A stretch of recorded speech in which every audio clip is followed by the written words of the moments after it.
You are listening to the Wholesome Way podcast, hosted by Alexander Lobb.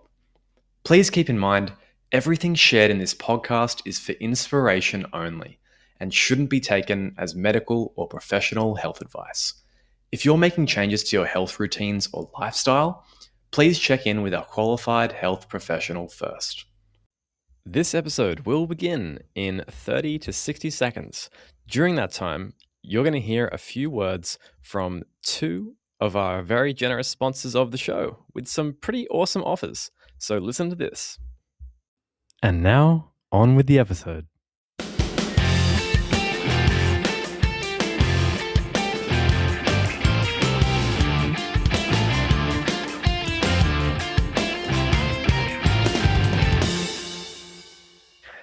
Hello, Wholesome Way Finder, and welcome back to another episode on the Wholesome Way podcast. Today, I have a special guest, Belinda Coker, an Australian born in New Zealand, avid long-distance hiker, writer, and educator who swapped business trips for starlit camps, in her words. Belinda has ventured solo hikes worldwide, from Australia's rugged Red Centre to the crossing of Greenland in the Arctic Circle, and has lived all over the world, including the UK, Ecuador, and Mexico. Through her online blog, Soul Treader, Belinda aims to inspire and encourage women over 50 to get out there and enjoy hiking and the outdoors and celebrate those golden years. Belinda is also co-founder of the House Sitting Collective, which is a strategic education and training platform focused on helping capable house sitters become trusted and rebooked, ready for today's reality of modern house sitting. Belinda, it's a pleasure to have you on the podcast. Welcome. Thank you, Alexander. Nice to be here. Sorry. Fantastic. It's early. So, yeah, it can be, those mornings in the UK can be pretty grim. Yeah, they are. Yeah, it's it is pretty dismal outside. I think it was 1 degree early this morning, and I, took the bins out and froze my feet. Yeah, that's it. Yeah, you got to have your habits, your rituals. I know it too well, after just living there for 2.5 years. But but it can be a fantastic place, especially for hiking. Especially where you are right now. So, yeah. Belinda, you are obviously an avid hiker. I am also an avid hiker, and so I've been looking forward to this conversation just so we can, share some stories and hear your journey as well. Obviously, you've been on many, many more hikes than I have. I've still got a lot of hiking and planning to do. So it's kind of serendipitous that you've come here as a guest for the podcast today. Brilliant. I hope I inspire you and your listeners. Yeah. So take us back to the start of the journey, 2020, when you got your first pair of hiking boots in 25 years. Right. Yes. So when I was much younger, I'm going to go back to high school, early university, that period of time. I was an avid hiker back then. I grew up in New Zealand, and for all your New Zealand listeners, yes, it is called tramping, but we'll keep it as hiking right now, just for the international crew. And so I kind of knew the game. I knew what it involved, and I really understood it from a safety perspective. I understood what was needed, and I understood that the total buzz that you can get from coming off a hike. But I kind of didn't do it. I think it was actually 35 years before I actually got another pair of hiking boots. And I was standing in front of the mirror in 2020, looking inward, as lots of people did, and I looked at myself in the mirror and I thought, where has your adventure gone? I was looking at someone who was burnt out, leading a fast-paced corporate life. And, my skin was sallow. I was probably overweight. I was reaching for a glass of wine instead of doing something which was a lot more sort of beneficial for my body. Saying that, I was living in an area of Australia where there's, hot yoga and acai centres on every corner. So it's not that I wasn't, I was still, eating a whole food diet. I never really, I never went down the processed food route or anything like that. But I wasn't caring for myself as I should have been. And it was just like a kind of like a total sort of burnout feeling. And I looked at myself in the mirror and I thought, right, something has to change. My children my youngest were year 11 and 12, or 10 and 11, I think they were. And when your youngest children are at that age, it's kind of like you have no children that think you're God. Younger children kind of think you're the best thing since sliced bread. Now my children do. It's just that one period in your life. And I kind of felt that I had been wearing hats for so many other people. I had been wearing a corporate hat. I'd been wearing a mother hat. I'd been wearing, all sorts of different hats, but never a Belinda hat. And I looked at myself and I thought, you really need to start taking care of yourself. And I was really yearning for something else. And I didn't quite know what it was at that stage.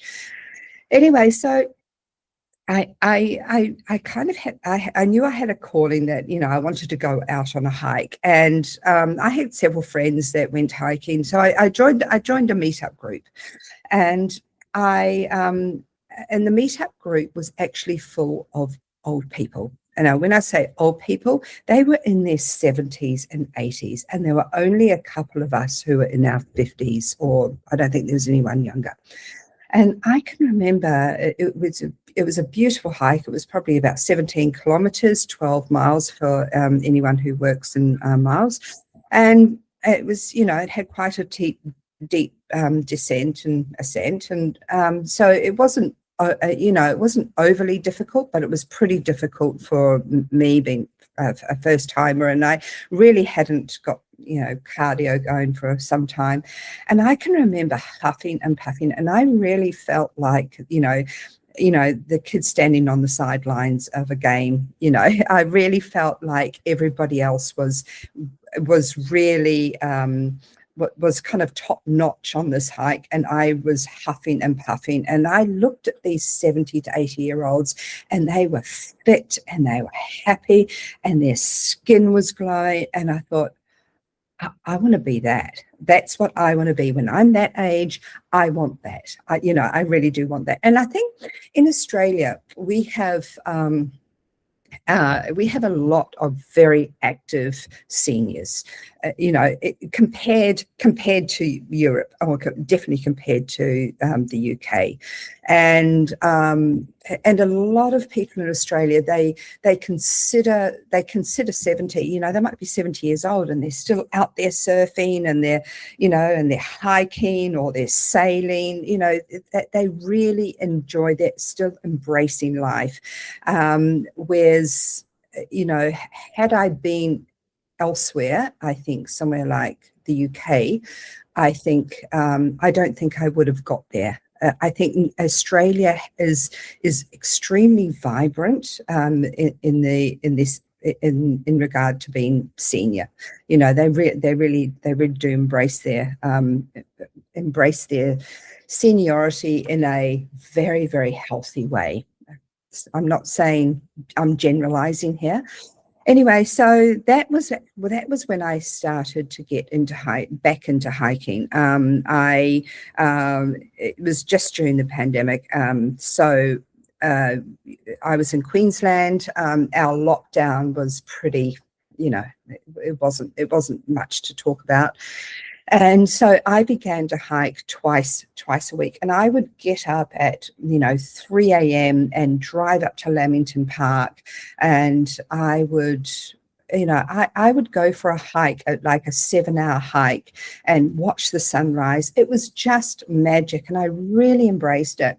And I started to take it more seriously. I started to do, first aid courses and really study up on wilderness first aid, navigation. I really took it quite seriously. And then I decided that I wanted to go on a multi-day hike.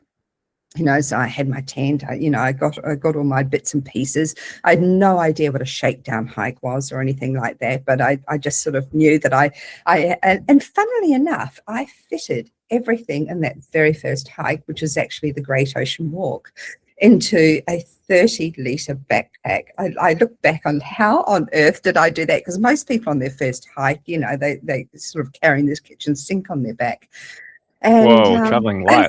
I know I was, but yeah, it really was just magic, and that was the start of my multi-day hiking journey. Yeah. Wow, incredible. And how old were you then? I would have been 5 years about ago, right? 16, yeah, 5 years ago. Yeah, 5 years ago. So, yeah. yes, and then I just sort of made a pact. Right, okay, I will. I wasn't in an office 9 to 5, so I really had a lot of flexibility in terms of work, and so I would start to go on multi-day hikes, like one every 2 months. The Larapinta Trail, the Overland, and I spent a lot of time in Tasmania. I can remember I kind of flew down there about 4 times in a year, and I really began to embrace it in terms of everything about it. Like I was really interested in, and I've always my work had been in the manufacturing textiles, so I knew a lot about fabrics, and I was really interested in moisture wicking fabrics and how this works, and layering and all that sort of thing, but in such a way that I was actually started making my own clothes. So my own merinos and all that sort of thing, just because I could. So that's why, with my with Soul Treader, that is why I get so interested in helping people understand, like, moisture wicking fabrics. Well, actually, how do they work? Well, scientifically, this is the way they work.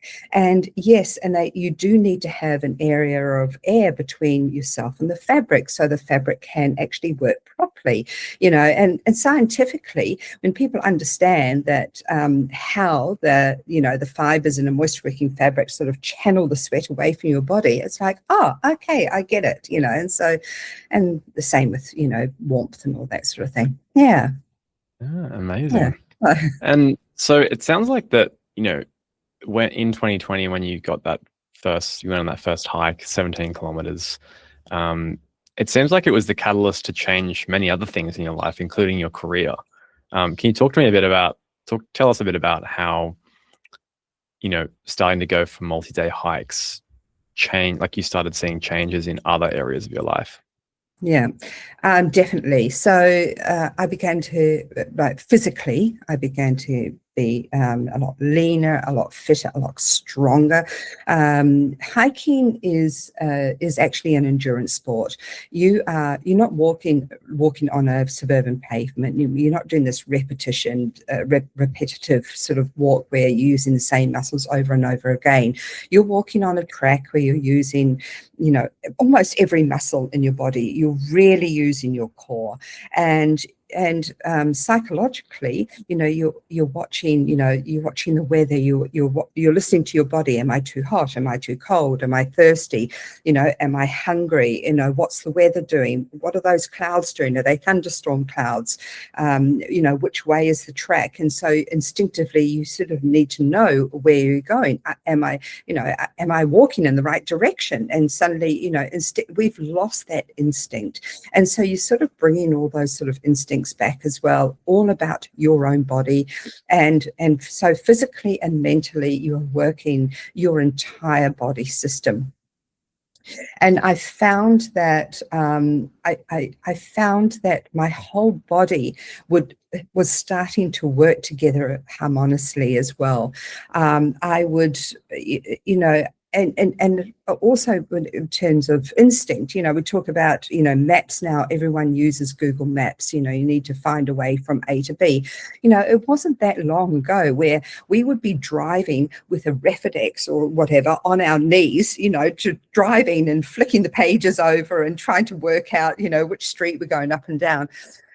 But, you know, a lot of people have lost that. Well, you know, I felt that I had lost that, and all of a sudden my sense of direction was so much better. It was all of a sudden, hang on, intuitively, when I'm not going the right way. And so I actually stopped using Google Maps. I stopped using Google Maps for driving. You know, obviously, if, you know, push came to shove and I really needed to get somewhere, but I really tried to look at a map and go, right, okay, well, this is where I've got to go. And I am going to try and instinctively work it out. You know, when you turn right, you know, 4 or 5 times, you know that you're probably still going in the right direction if you're turning right 5 times, but you know, or 4 times, but you know what I mean. It really is getting back to basics, and I think we've lost so much of that, especially through social media. Yeah. Yeah. No, absolutely. I think it talks to the importance of awareness, which is not just about physical awareness. You know, it's also awareness about yourself, because those two translate, you know, between each other. Like I see myself, I try to catch myself like relying too much on Google Maps. Like I could be going around the corner, but I'm looking at Google Maps to orientate myself, which is just like, you know, you don't have to do that. Like you just look at the street name and then, okay, there's that other street name. And not only is it a safety issue as well, like, you know, just looking around and, you know, you might be hit by something, you know, especially in the city, but also I think that habit of relying on something technological also translates and transfers into other areas of your life as well. That, you know, awareness of yourself, awareness of your physical body as well. Like, oh, I should walk that 20 minutes and not rely on that bus to go there, which I've been doing recently, like trying to just walk to the gym one way and then catch the bus back, because, you know, it's just, as you said, you know, we've lost that connection with with nature, and also with direction in life as well. Yes, and I can really tell how my body is now when it comes to downtime between hikes. You know, I'll get back into, you know, a real house, and I will, and I'll start eating, you know, maybe things that I shouldn't, and I can just feel my whole body changing. You know, I'm not saying that I don't eat chocolate and lollies and, you know, quick fixes and stuff like that, you know, little treats on the trail.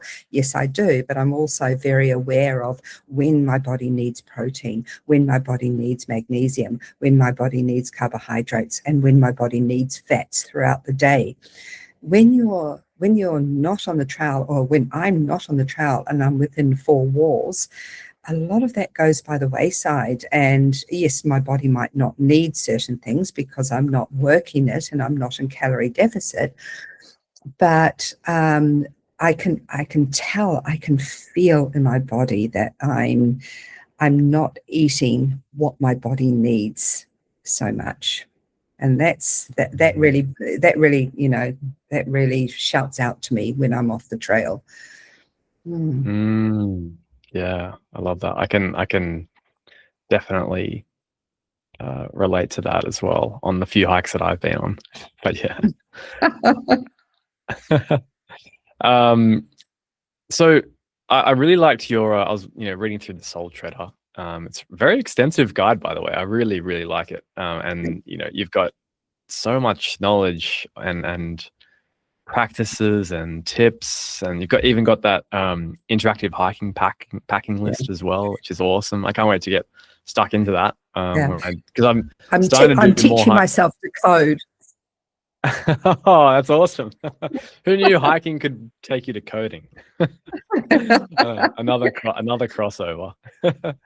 Yeah, and I Sorry. came across one of your core beliefs, which is confidence doesn't arrive first; it shows up after you do. Hmm. Can you talk a bit about that and like what led you to that belief, and is there a story behind it, and how that's come up in your life? Um, there's not so much of a story behind it. It's just something that I've always believed in, right from when I was in my early, 20s. I think I was 21 years old, where I, took off and went backpacking. And most of my friends had went off to Europe, and I went to Southeast Asia. Backpack through Southeast Asia, as lots of people did, way before cell phones and way before cell phones and internet and all that sort of thing. So, we used to actually communicate with each other through letter writing. So, say you and I sort of met on, Kopangan or whatever. And by the way, I think I went to the second ever full moon party on Kopangan, back when there was only just like two huts. There was two sets of huts on the island, one on Hatteran and the other one on the other side. But, we might meet each other, and, I might say, oh, I'm going to Delhi, and you might be with your partner and go, oh, yeah, oh, we might go to Delhi too. That's a great idea. It was very transient. There was almost no planning to it. You sort of like did whatever you felt was comfortable, within yourself. And I'll say, oh, I'll see you there. And you say, oh, okay, great. So I'd arrive in Delhi, and I'd put a letter in post restant for Alexander Lob, and be your address, and you'll arrive in Delhi, and you'll go to the post restant. You go down to the post office, go to post restant, you pick up all your letters. There'd be a letter from your mum, there would be a letter from a few friends, and then there's a message from Belinda saying, oh, I'm in New Delhi, but I'm going up to Kathmandu now. So, I might see you there. And so, and you think, well, yeah, okay, well, we're going to hang here for a while. And you meet somebody who's going to Kathmandu, and you say, oh, yes, I'll go to Kathmandu. And you'll go there and you'll leave a message for me in post restant. I mean, that was the way that it worked. There was no social media. There was, if you wanted to telephone somebody, it would cost you a fortune. Nobody had telephones anyway. So, but what I think, my sense of adventure was very, it was developed during those early times, and it still stays with me now. But I see a lot of people that, I could never do what you do, especially when it came to multi-day hiking. It was, I have so many people that say, well, aren't you scared?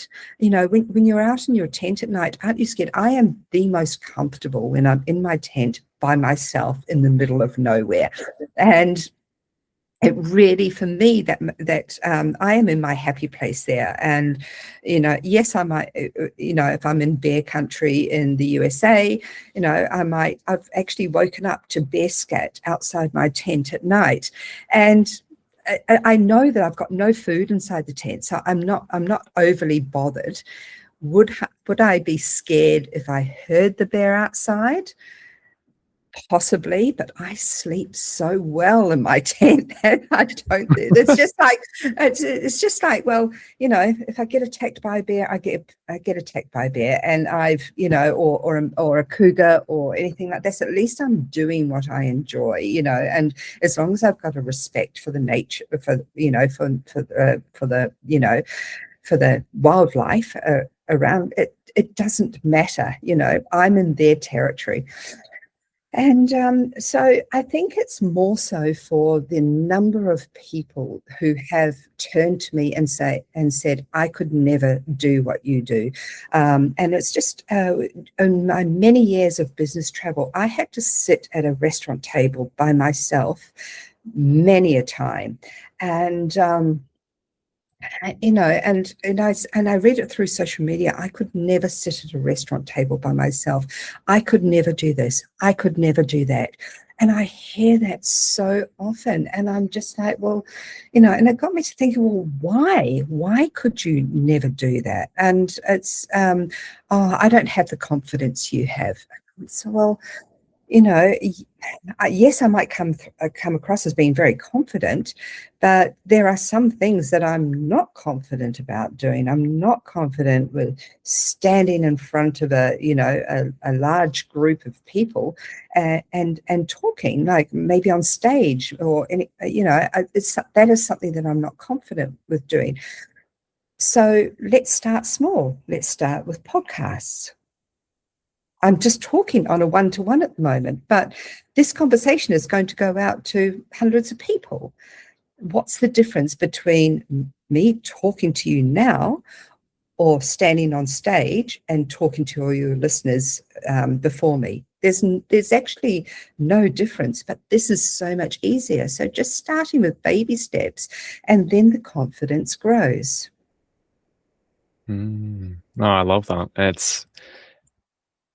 It's similar to the advice that gets put out there, which is a lot recently, which is 1% better every day leads to a huge improvement of mathematically 37% by the end of the year. Right. Which is, so it's that 1% every day makes such a big difference. Those baby steps, and so it's so true, so true. Yeah.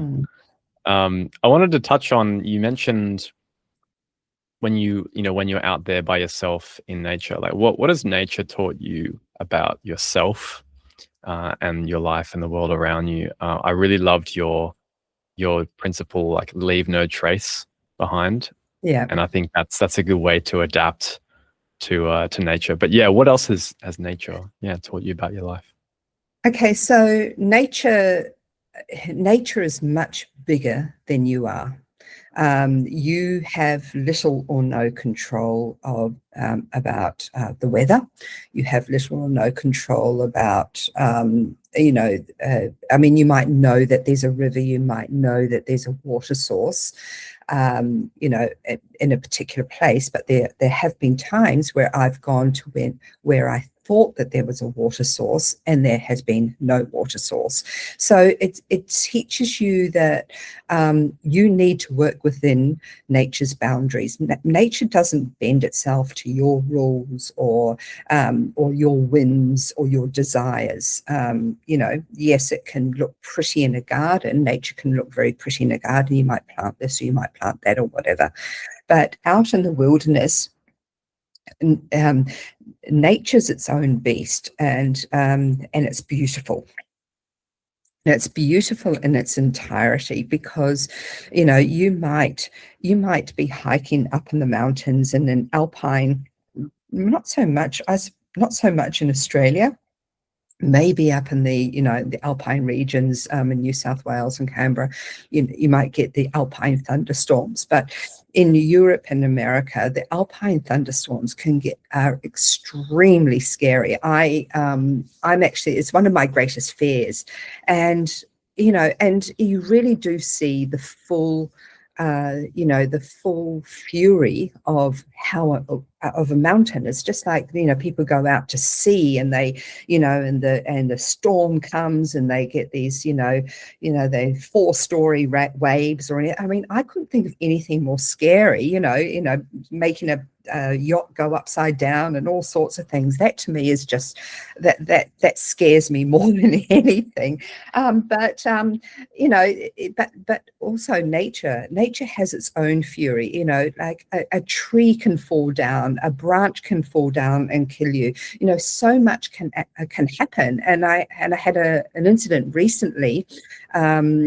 Where would you like me to talk about that? Where I was hiking the GR131 in the Canary Islands, and for those that don't know, the Canary Islands are an autonomous group of islands. There's 7 in total. Well, there's actually 8, but everyone kind of this very small island isn't necessarily counted as one of the Canary Island destinations, and it's just off the coast of the Western Sahara. Owned by Spain. The original inhabitants were the Berber people. I think it was 800 BC, and the 500-kilometer trail, which for Americans is around about, or miles, people who work in miles, it's around about 350, 370 miles. And these are just guesstimates, by the way. and so 500 kilometers, and it sort of traverses all of the Canary Islands. But 4 out of the 7 islands are mini volcanoes, and one of them erupted probably about 3 years ago. And so the trail sort of traverses over them on these old Berber routes. One of the islands has got the highest mountain in Spain, and by the way, these are owned by Spain. I don't know if I mentioned that. Has got the highest mountain in Spain, Mount Tene, and I think it's about 3,000 meters, just under 3,000 meters to 2,900, something like that. And I was hiking. I was up to island number 3. And it was Tenerife, and many people might have heard of Tenerife as a holiday destination. But I had climbed maybe about 1,600 meters. It wasn't that high, it wasn't that high, but it was fairly cold. And all of these islands, especially the volcanic ones, have kind of got this little sort of hat of cloud sitting on top of them all. It's kind of like a cute little sort of party hat.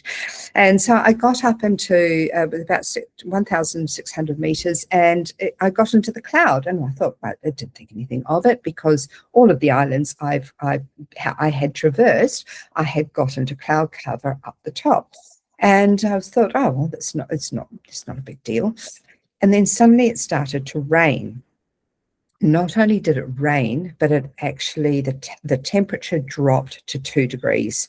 And so that's about 35 Fahrenheit, 2 degrees Celsius, 35 Fahrenheit.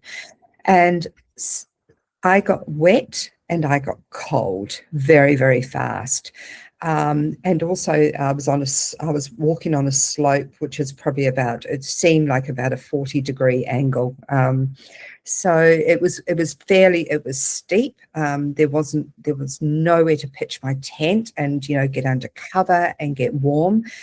And I knew that I had reached the main part of the track. I was actually walking up to the main part of the track. And suddenly I was looking at the signage. There was a signage at the top, and I was looking at the signage and I was reading it. And then I turned around, and I hadn't computed anything that I had read. And I looked at it again, and I suddenly realized that I was getting very confused. And not only that, but I started shivering violently in my core. And I thought, okay, this is I'm almost past the danger zone. This is really dangerous. I was wet, I was cold, and I had quite severe symptoms of hypothermia. So and also, by the way, my electronics stopped working. Did you know that your phone stops working in cloud when it's raining? You cannot get your phone dry. And I had never considered this. I always knew that, I could have my phone and, in a mini Ziploc bag, and it would always be fine. And, my electronics will always work, because I keep them charged up, right? But as soon as you take it out, when you're in thick cloud cover, your fingers will touch the screen, but it won't work. And so I kind of managed to get it dry enough to make it work, and worked out that I was probably about only half a kilometre from a road. Now, yes, I did have my Garmin inReach with me, and I would have pushed the SOS button, but I wasn't 100% confident in the search and rescue capabilities of Tenerife. I knew it was a mountainous area. They probably would have a search and rescue team, but I was also in cloud cover, and I knew that historically, well, I know that helicopters won't come and look for you when there's cloud cover. It's just too dangerous. There's so many variables about whether search and rescue actually will take place when you really do need it. And so I kind of thought, right, okay, I need to get out of here. And I had this I just went into this almost mama bear sort of instinct I need to look after myself. I need to do this. And by the time I had my compass and I sort of did a beeline for where I knew the road was.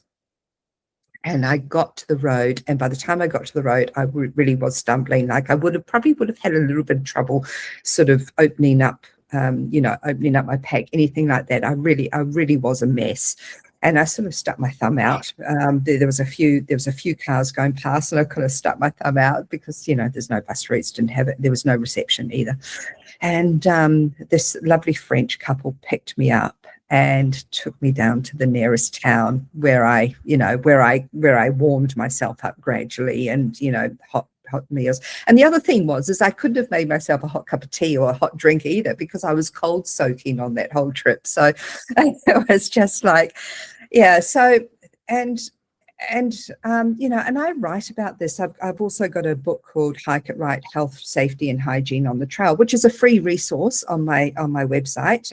It's 78 pages on what to do and what not to do. And one of the things I do talk about is heat and cold related illnesses. And then, I'm writing about it and I'm thinking, well, this will never happen to me because, I'm too sensible. Well, yes, accidents can and do happen. And not only that, but, heat and cold related illnesses can and do happen as well. Electronics can fail. All these things can go wrong. And you really are at the mercy of the wilderness. And, and it was a huge wake up call. It really was. And it's just having this healthy respect for what can happen. And that I just want to say one other thing that leads me to one of my biggest concerns about the hiking industry at the moment is, or the hiking world is, there's so many wonderful places on Instagram.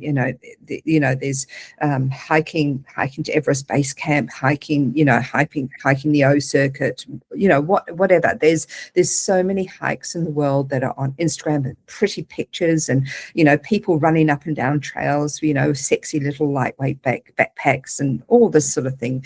But nobody ever talks about the safety, and nobody ever talks about what can and does go wrong. And I think to me, that's a real problem. It really is. Yeah, absolutely. I couldn't agree with that more. I spent 6 months living in North Wales, in Snowdonia, just last year with my partner, and we went hiking every other weekend because we love hiking. And we hiked Snowdon twice, but there are a lot of other mountains around there. And in the pubs in the towns, we were staying in a town called Bethgellet, and they have all these warning signs saying, are you in the bathrooms, like by the urinals or like by the toilet, so that you have to look at it. Like, if you're thinking about going a mountain, climbing up, like make sure you're prepared. Because some people look, especially young people, like look up at the mountains and like, oh yeah, that easy. But we actually ran into the local mountain guide who lives there, and he's the local mountaineer rescue contact, and so he lives in the town and he responds to any SOS calls for people. And he said you'd be surprised how many calls he gets every week. It's a very busy town, but just the people who do not think about preparation, especially footwear, and even going up Snowdon, like you'd see people wearing just basic trainers, Nikes. We once saw a mother holding 2 coffees at the top of Snowdon, because you can get a coffee at the top in the lodge. I don't know if you've been there, but she's got 2 coffees and she's got her baby strapped to her and she's wearing like trainers, like walking down. I'm like, wow, like that's insane. But what would you have to say about the balance between, because I know you mentioned confidence before, like having the confidence to show up. Like, what would you say about striking the balance between preparation and confidence in being able to do these difficult, potentially dangerous things? Well, I think one of the things is knowledge, is having knowledge, and we can talk about that in so many facets of our life. Like, I want to live a healthy life, so what can I do? So I listen to podcasts or something, or whatever. And I just spoke to you about that earlier, and I was listening to one of your podcasts on fasting, and I know about fasting, but it was really good to have a reminder of the benefits of it. So, in all of our life, there is information at our fingertips, and confidence will actually come when you're more prepared as well. It's but a lot of people feel overconfident. Oh yes, I'm cool. It's nice and sunny down here. I'm going to climb the mountain. But I think when you're embarking on anything, you really need to educate yourself. I mean, I would never go. I would never go out into the get on a sailing boat and start sailing around the ocean without really having a good understanding of what I'm doing.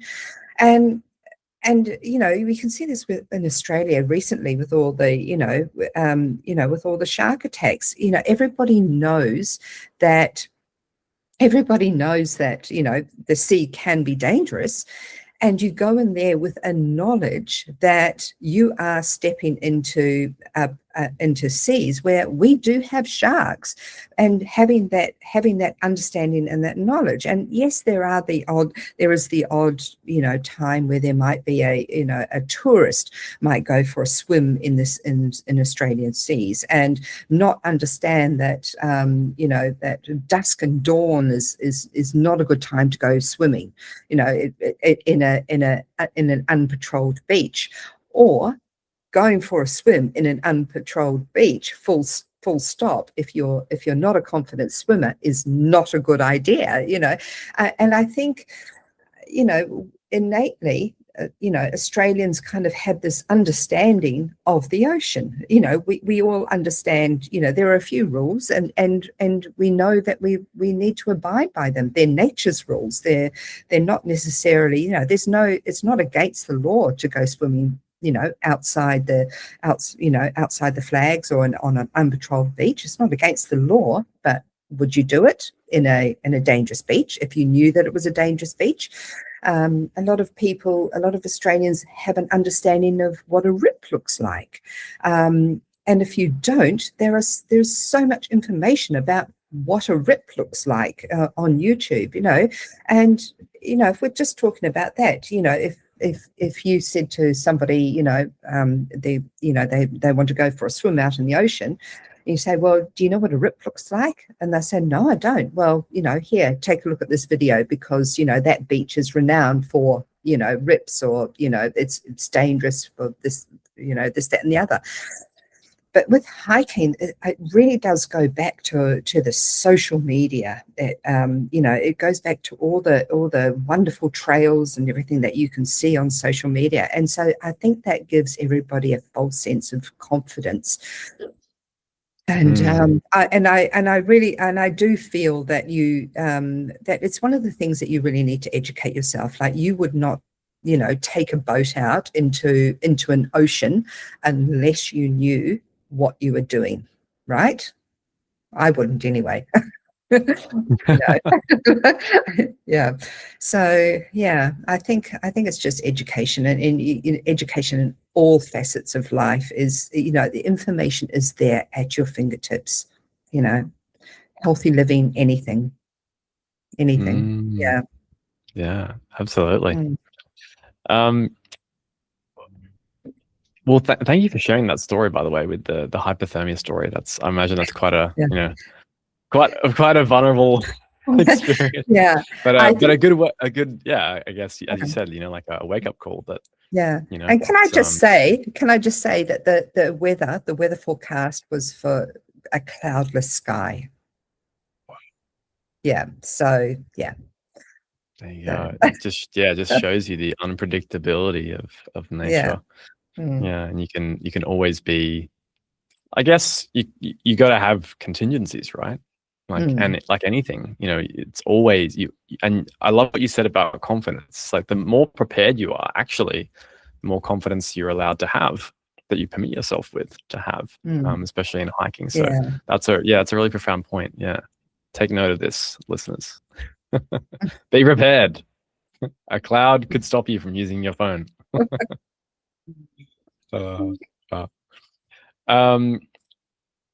So what would you say is, I like to give people, practical tips from guests on what they're presenting about, about what they do, on if they're thinking about getting started themselves, taking those baby steps, as you mentioned, no matter what age. What would you say is the number one, I guess, habit or activity that you can try to get into hiking? Okay, so there's a lot of Facebook groups and there's a lot of meetup groups, worldwide where you can join and start hiking with other people and learn from other people and start talking. The hiking community is amazing in the way that it's so friendly and everybody is so eager to offer advice. I can remember the first hike, Great Ocean Walk. Every night, everyone would sort of congregate to make their meal, and I can remember listening to these other hikers just soaking the information in like a big sponge, because there's a lot to learn, especially when we're hiking in Australia. I mean, I might go for a hike and see about 3 snakes in one day, and that's not unusual. Am I scared of them? No, I'm not. I'm actually way more scared of birds. I actually have a bird phobia, believe it or not. Like magpies to me are just the most scariest thing in the world. And I think most Australians would agree with you, Belinda. Okay, that's good. Especially if you're on a bike. I know, right? But I think the thing is start going with other people before you start going by yourself, and go by yourself when you know that you're prepared, when you know that you've got everything that you might need if anything does go wrong. I mean, I've got a good post on my site about the 10 things that you should take in your backpack when you go on a day hike. And one of them is your first aid kit, your toilet kit, how to toilet properly, and just so get to have a good understanding of what of how it all works before you start taking off on your own. And these meetup groups and the Facebook groups that are basically worldwide, you can find a group in an area where you live, where you can meet up with hikers. You can say, hey, I want to start hiking. Are there any hikes happening this weekend, especially for a beginner, and know what you're capable of as well. I mean, if you have never done exercise before and you're and you might be slightly overweight or something, maybe just start easily, start with an easy track. Obviously, if you're fit as a fiddle, you might be able to do something which is a little bit more, a little bit more advanced. But by doing that, by following other people, you learn to cross rivers safely. You learn to come down on a technical descent safely. There's all sorts of things that you can learn when it comes to being on a trail that will help you when you do venture out on your own. Wonderful. Some great tips there. I love it. Mm. And is there one item that you couldn't live without on hikes that you've grown quite close to, or that's been really, really, helpful, I guess? Probably my first aid kit, and I'll tell you why, because I didn't use it for 3 years and I have used it continuously over the last couple of years. I sprained my ankle on the Kungsleden in Sweden, which is a lovely. If anyone wants a great Northern European hike, it runs for 500 kilometers. It seems to be the thing, 500 kilometers, doesn't it? 500 kilometers up into the Arctic Circle in Sweden, and I actually sprained my ankle. And I sprained my ankle. I was coming up. There's got these lots of rivers, and it's sort of got bridges coming over the rivers. And I was coming off the bridge, and I kind of saw a reindeer. And look, there's a reindeer! And I slipped on this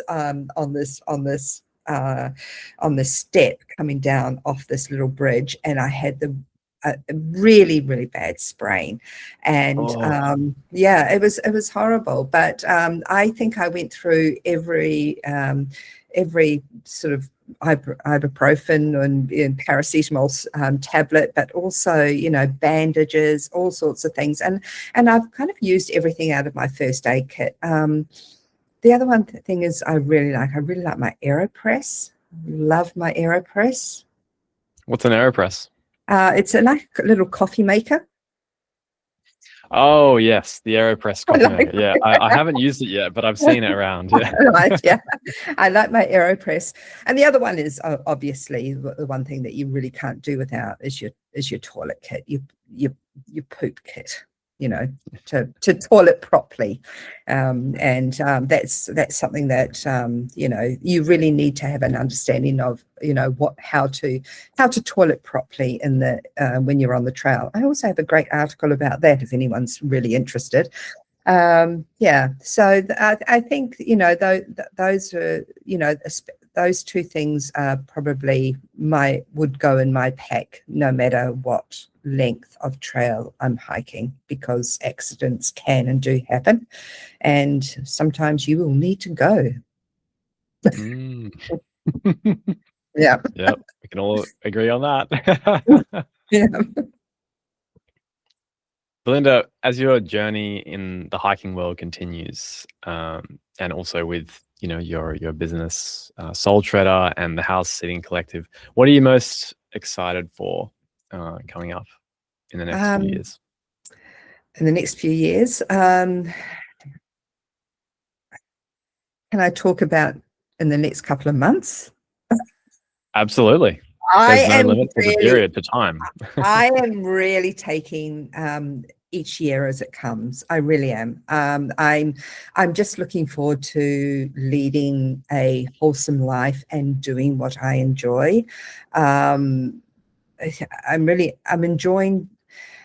enjoying my life at the moment, and I know that I want to be doing this in 20 years' time. But maybe not, maybe I'll sort of tone the hikes down to some sort of walking holidays where I can take a day pack and have my luggage transferred and all that kind of thing. But in April, I head off to Greece, and we are going to do the Crete Trail.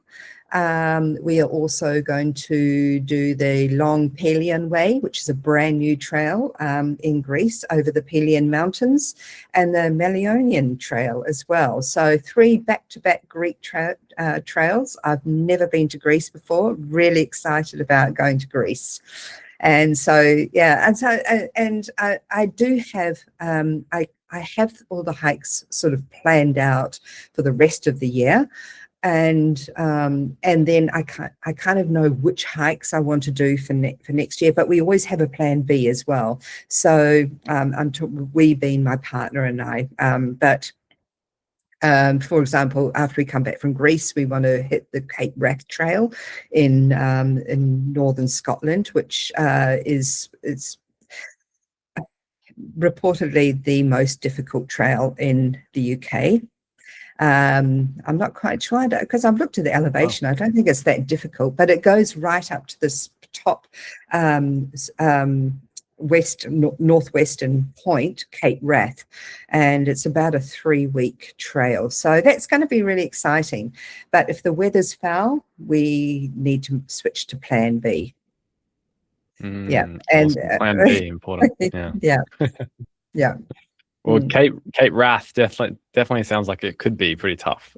in Yeah. the name. But I wish you luck. That sounds like a fantastic Yeah. hiking schedule ahead. Yeah. Yeah, wish you luck for that one. As we wrap it up, I love to ask some final bonus wrap-up questions to my guests, if you've still got some time. Yeah, absolutely. Fantastic. Number one, what is your number one guilty pleasure? Uh, my number one guilty pleasures are really nice whiskey at the moment. Whiskey Nice. and chocolate together. And I'm not, I'm not an alcoholic or anything, but I've really got a taste for Scotch whiskey, and and all the different malts, and going around little distilleries and trying like little local brews. So Oh, yes. when in Rome, you're living in I know, Scotland. You have right? I know. to. Fantastic. Oh, we've talked a lot about this already, this sort of theme, but yeah, what is the biggest life lesson that you've learned to date? That no matter what mistakes you've made in the past, there is always room for a do-over. You can always change direction and get yourself back on track. Fantastic. Don't live in the past. No, and never say never. And yeah, where can all our lovely listeners follow you on your journey and reach out to you? Okay, they can. My hiking blog is soultreader.com. Or the House Sitting Collective, if anyone is interested in house sitting, which is a great way to travel sustainably and enjoy slow travel, live like a local. And that's housesittingcollective.com. And if anyone is interested in health and safety on the trail, my book, Hike It Right, Health, Safety and Hygiene on the Trail, is a free resource on my website, and I will supply the link in the show notes. Fantastic. Yeah, I'll make sure to put all of those in this show description. But yeah, Belinda, this has been an incredibly wholesome conversation. Really enjoyed listening to hearing about your journey in the hiking world and how it's transferred into other areas of your life and your experience and wisdom. And yeah, I just wanted to say thank you for sharing that today. And I'm sure our listeners have taken a lot of practical tips that you've so generously shared. So thank you very much. Okay, wonderful. Thank you so much. Fantastic. Well, thank you for tuning in to this episode of The Wholesome Way. Don't forget to check out Belinda's links to the Soul Treader blog, the book, and housesittingcollective.com. Until next time, stay wholesome.